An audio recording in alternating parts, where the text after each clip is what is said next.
सब जाग रहे तू सोता रह, किस्मत को थामे रोता रह। जो दूर है माना मिला नहीं, जो पास है वो भी खोता रहा। तो चलिए स्वागत करता हूँ आपका अपना यूट्यूब चैनल मैथ अड्डा सारण में। चलिए फिर मैं हाजिर हो गया एक नया सेशन लेके। मैं आपसे वादा किया था कि मैं एक टाइम टेबल की तरह बताऊंगा कि आप किस तरीके से अपना प्रिपरेशन करें। किसी भी एग्ज़ाम को देने से पहले उसका सिलेबस भी जानना बहुत ज़रूरी है।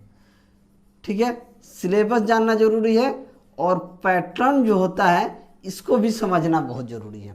उसके हिसाब से आपको अपना टाइम टेबल, जैसे हम लोग बचपन में पढ़ते थे कि हमको साइंस कितना देर पढ़ना है, मैथ हमको कितना देर पढ़ना है, हिंदी कितना देर पढ़ना है, संस्कृत कितना देर, ये बचपन में हम लोग किए हैं। ठीक है, ऐसा बात नहीं कि हम लोग नहीं किए हैं। बचपन में हम लोगों ने ये चीज़ किया है कि टाइम टेबल हमने बनाया है कि किसको मैट्रिक वगैरह मैट्रिक लेवल तक हमने टाइम टेबल बनाया है कि किसको कितना देर पढ़ना है, उसके बाद हमने पढ़ा है। तो इसमें भी आपको एक टाइम टेबल बनाना ज़रूरी है, क्योंकि आप जानते हैं नौकरी आपको चाहिए तो पढ़ना आपको पड़ेगा, सिलेक्शन लेना है, क्योंकि कंपटीशन लेवल आप समझ रहे हैं ना।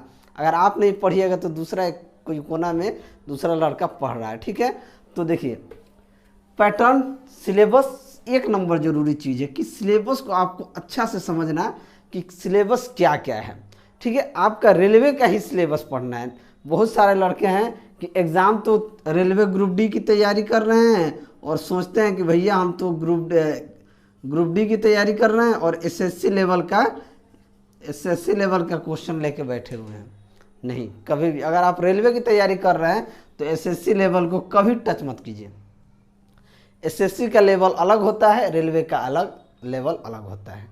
ठीक है, और बात हम कर रहे हैं ग्रुप डी की, तो रेलवे ग्रुप डी का लेवल क्या होता है आप सभी जानते हैं। बहुत हार्ड क्वेश्चन नहीं पूछे जाते हैं, बिल्कुल बेसिक से थोड़ा सा अप होता है, बेसिक से थोड़ा सा अप होता है, ज़्यादा अप नहीं होता है। लेकिन एसएससी का लेवल एक अलग लेवल तक होता है। ठीक है, उसके बाद हम बात करते हैं सिलेबस के बाद हमें पैटर्न समझ में आना चाहिए कि हम जो एग्ज़ाम दे रहे हैं इसमें किस तरह के प्रश्न। अब मान लीजिए ग्रुप डी का जो सिलेबस है जिससे क्वेश्चन पूछे जाते हैं, मैथ से आपको 25 क्वेश्चन देखने को मिलते हैं। रीजनिंग की अगर हम बात करें तो रीजनिंग से आपको 30 क्वेश्चन देखने को मिलते हैं। अगर साइंस की बात करें तो साइंस के आपको 25 क्वेश्चन मिलते हैं। General awareness and current affair से 20 क्वेश्चन देखने को मिलते हैं। देखिए जो है सब अपने आप में अच्छा है। ये मैथ में आपको 25 क्वेश्चन, रीजनिंग में 30, साइंस में 25, ये 20। मानते हैं कि ये जो जनरल अवेयरनेस और करंट अफेयर है ये थोड़ा सा टफ है, थोड़ा सा टफ है। कहाँ से क्वेश्चन पूछ देगा ये कोई नहीं जानता है, ना आप जानते हैं ना मैं जानता हूँ। ठीक है, इसका सिलेबस भी क्या है, वास्ट है। इसका सिलेबस बहुत लंबा है, कह दीजिए कि इसका सिलेबस बहुत लंबा है। ठीक है, तो इसको इस चीज़ को जनरल अवेयरनेस की बात करें तो ठीक है, जनरल अवेयरनेस और करंट अफेयर एग्ज़ाम से 20 दिन पहले शुरू कीजिए। हल्का फुल्का पढ़ते रहिए लेकिन 20 दिन पहले इस पर ज़्यादा जोर देना होगा। ठीक है, क्योंकि आप लोगों ने देखा है कि एनटीपीसी का जो एग्ज़ाम हुआ था इसमें स्टैटिक जीके जो है इतना परेशान किया था कि क्या कहा जाए, सभी लड़के परेशान थे स्टैटिक जीके से। तो आपको इसमें कम समय अभी देना है, अभी जो है कम समय देना है। जब आपका एग्ज़ाम 20 दिन या 1 महीना बचे तो इसको जोर लगा देना है कि करंट अफेयर को डेली कम से कम 1 से 1.5 घंटा पढ़ना है। ठीक है, अब हम बात करते हैं मैथ की। मैथ का सिलेबस आप जानते हैं, मैथ को 3 पोर्शन में हम बांट रहे हैं। ठीक है, मैथ को एक तो नंबर सिस्टम में, नंबर सिस्टम भी अपने आप में बहुत, नंबर सिस्टम, अरिथमेटिक और एडवांस, इसे हम 3 पार्ट में बांटे हैं। ठीक है, क्योंकि आप जानते हैं ना कि एनटीपीसी का जो अभी रिसेंट एग्ज़ाम हुआ था, टीसीएससी एग्ज़ाम कंडक्ट कराया था। नंबर सिस्टम की अगर बात करें इसमें 10 से 12 टाइप के क्वेश्चन बन जाते हैं। Number system, BODMAS, fraction, simplification सारा इसमें आ जाता है। सिर्फ इससे 8 से 10 क्वेश्चन आपको देखने को मिले हैं, 8 से 10 क्वेश्चन आपको देखने को मिले हैं। ठीक है, तो वो इसका अपना वेटेज है अलग है। ठीक है, तो इस चीज़ को आप देखेंगे। अगर मैं बात करूं अरिथमेटिक और नंबर सिस्टम की, तो यहाँ से 55 to 60% क्वेश्चन एग्जाम में देखने को मिलते हैं, यानी कि 55 to 60%।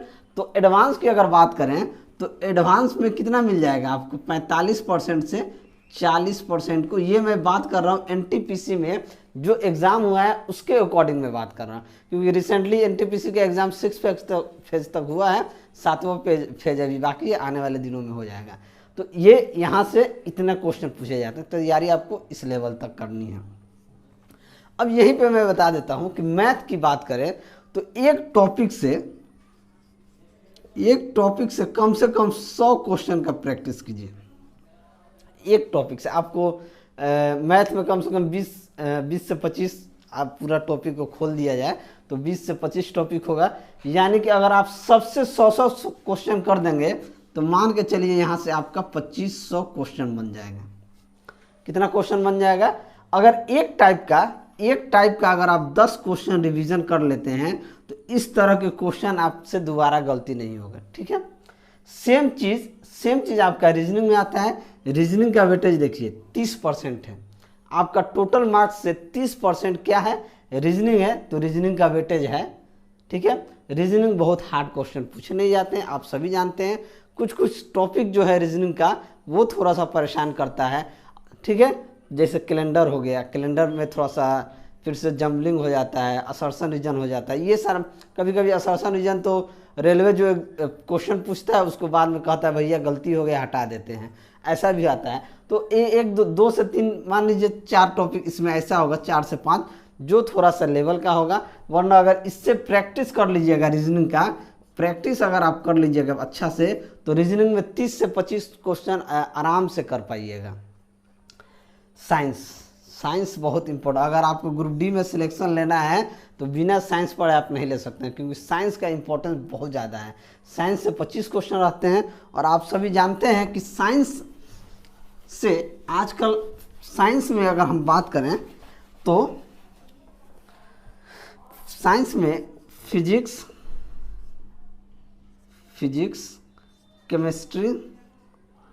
केमिस्ट्री और बायोलॉजी, ये 4 टॉपिक है, ठीक है। इन्वायरमेंटल भी इसमें पूछ लेता है, इन्वायरमेंटल से भी रिलेटेड कुछ क्वेश्चन इसमें पूछ लेता है, ठीक है।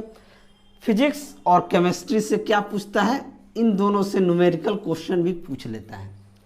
केमिस्ट्री से तो कम 1-2 न्यूमेरिकल बनते हैं, ठीक है, लेकिन यहाँ से आपका फिजिक्स से अच्छा खासा न्यूमेरिकल बनता है, ठीक है। अगर हम बात करें हर एग्जाम में 2 से 3 न्यूमेरिकल आपका फिजिक्स से देखने को मिलता है। बायोलॉजी से आपका 8 से 10 क्वेश्चन बन जाता है, ठीक है। तो आपको पढ़ना सभी है, फिजिक्स, केमिस्ट्री, बायोलॉजी।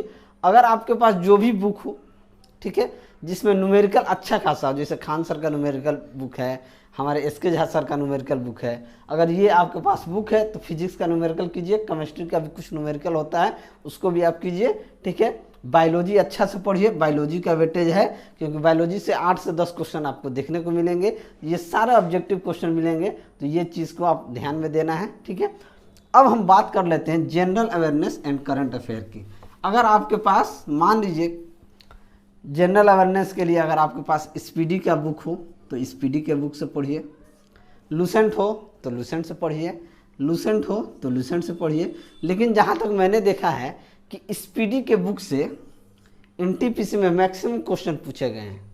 मैं किसी का प्रचार नहीं कर रहा हूँ, लेकिन जो मैंने देखा है वो चीज़ मैं बता रहा हूँ कि स्पीडी से एनटीपीसी में मैक्सिमम क्वेश्चन पूछे गए। एक और चीज़ मैं आपको बता दूँ कि यहाँ जनरल अवेयरनेस की बात की गई, किस तरह के प्रश्न एनटीपीसी में पूछे गए हैं। मान लीजिए आपसे पूछ लिया कि यूएनओ का हेडक्वार्टर कहाँ है, एक क्वेश्चन ये। अगला बार पूछा है कि यूएनओ की स्थापना कब हुई है, ये पूछा। देखिए रिलेटेड वही है, तो उस तरीके से पढ़िए। यूएनओ का हेडक्वार्टर कहाँ है, यूएनओ का स्थापना कब हुआ है, यूएनओ में कितने सदस्य हैं, कौन देश यूएनओ में नहीं है, इस तरह के प्रश्न आपको एनटीपीसी में देखने को मिले हैं। तो उम्मीद करता हूं कि ग्रुप डी में भी वही पैटर्न फॉलो होगा, ठीक है। करंट अफेयर की अगर हम बात करें तो करंट अफेयर भी आप कम से कम 1 साल का करंट अफेयर आपका 1 साल का करंट अफेयर पूछता है तो वो आप देख लीजिएगा। लेकिन जैसे जीके में आ जाता है तो पिछले 2 से 3 साल को अगर कवर कर लिया जाए तो वैसा एनटीपीसी में पूछा गया, ठीक है। तो आप उसको आपको ध्यान देना। अब हम आते हैं मेन बात पे, जो मेन बात के लिए ये वीडियो मैंने बनाया था कि आपको टाइम टेबल कैसे बनाया जाए। तो टाइम टेबल बनाने के लिए देखिए 2 तरह के लोग होते हैं। एक लड़के होते हैं जो दिन में पढ़ते हैं, दूसरे होते हैं जो रात में। मेरे जैसे हम लोग पटना में रहते थे तो हम लोग रात में पढ़ते थे, सुबह 3 बजे 4 बजे सोते थे। तो अपना अपने ये है, आप या तो दिन में पढ़िए या रात में पढ़िए, कोई फ़र्क नहीं पड़ता है, ठीक है। लेकिन अगर आप पढ़ते हैं तो सबसे पहले टाइम टेबल किस तरीके से बनाइए। टाइम टेबल आपको किस तरीके से बनाना है। मैथ के लिए, मैथ नहीं, पहले हम बनाते हैं करेंट अफेयर की, करेंट अफेयर और जनरल अवेयरनेस। इसके लिए देखिए सबसे बेहतर समय होता है कि अगर आप करेंट अफेयर, अगर जनरल अवेयरनेस अगर आप सुबह में पढ़ें तो सबसे ज़्यादा। अगर मान लीजिए आप लेट नाइट सोते हैं, जैसे 2 बजे 3 बजे रात सुबह में सोते हैं, तो आप 9-10 बजे उठिएगा, ठीक है। तो उठ के सबसे पहले करेंट अफेयर पढ़िए। करेंट अफेयर पे 30 मिनट कम से टाइम दीजिए, 30 मिनट करंट अफेयर पे और 30 मिनट जनरल अवेयरनेस पे, यानी कि 1 घंटा आपको यहाँ पे टाइम देना है। इसके लिए सबसे सही समय क्या है, मॉर्निंग। मॉर्निंग इसका सबसे सही समय है, ठीक है। अब मान लीजिए जो सुबह में जगते हैं, सुबह में उठ के करंट अफेयर पढ़ लिए, आधा घंटा देख लिए, जनरल अवेयरनेस देख लिए, ठीक है। चाय वाय पिए मस्ती में, फिर उठाइए आप मैथ, तब आपका मिजाज फ्रेश। मैथ उठाइए, मैथ उठाइए तो अगर आप टॉपिक वाइज पढ़ रहे हैं, जैसे मान लीजिए नंबर सिस्टम उठाएं, तो नंबर सिस्टम को उठाइए। तो नंबर सिस्टम से रिलेटेड जितने टाइप के प्रश्न आप देखते हैं, बनता है उतना टाइप को देखो। अगर यूथ पब्लिकेशन का बुक अगर आपके पास है तो आप देखे होंगे कि नंबर सिस्टम से जितना भी एग्जाम टॉपिक वाइज है उसमें टाइप दिया हुआ, 1 टाइप, 2 टाइप, 3 टाइप, 4 टाइप, इस तरीके से 10 टाइप में बांटा गया। उस टाइप के क्वेश्चन पूछे जाते हैं, तो उस टाइप के क्वेश्चन आप कीजिए, कम से कम जितना बन सके। टाइप 1 में कम से कम 10 क्वेश्चन कर लीजिए, टाइप 2 में 10 क्वेश्चन, इसी तरीके से जितने टाइप हैं उस टाइप के क्वेश्चन कर लीजिए टॉपिक वाइज। इसमें आप समय दीजिए कम से कम आप 1.5 घंटा इसमें टाइम दीजिए, ठीक है। अगर हम रीजनिंग की बात करें तो रीजनिंग उठाइए। एक और चीज़ मैं यहीं पे बता देता हूँ, अगर आप टॉपिक वाइज कर रहे हैं तो टॉपिक वाइज कर लीजिए। जब आपका टॉपिक वाइज कंप्लीट हो जाता है तो प्रीवियस ईयर का क्वेश्चन जरूर लगाइए। ये बहुत इंपॉर्टेंट चीज़ होता है। प्रीवियस ईयर क्यों इंपॉर्टेंट होता है कि पैटर्न यही फॉलो करता है, पैटर्न यही फॉलो करता है और उसी टाइप के क्वेश्चन क्या होते हैं, आते हैं एग्जाम में, ठीक है। रीजनिंग का उठाइए, रीजनिंग में कम से कम आप 1 घंटा का समय दीजिए। टॉपिक वाइज कर रहे हैं तो टॉपिक वाइज कीजिए, या प्रैक्टिस सेट लगा रहे हैं तो प्रैक्टिस सेट जैसे भी करना है कीजिए। साइंस में कम से कम 1 से 1 घंटा इसमें भी साइंस में आप दीजिए। साइंस में आप 1 घंटा डेली दीजिए कंटिन्यू। तो कितना हो गया, 1 घंटा इधर, 2.5 घंटा इधर, 3, 3.5, यानी डेली रूटीन में आप अपना टाइम को 4.5 से 4.5 घंटा इस तरीके से निकालिए। जब आप 4.5 घंटे इसमें निकाल लीजिएगा, उसके बाद आपको समय मिले तो प्रैक्टिस सेट जरूर कीजिए, प्रैक्टिस सेट जरूर लगाइए। जब आप प्रैक्टिस सेट लगाएंगे तो ये प्रैक्टिस सेट कितना मिनट का होगा, 90 मिनट का, जितना कि एग्ज़ाम होता है।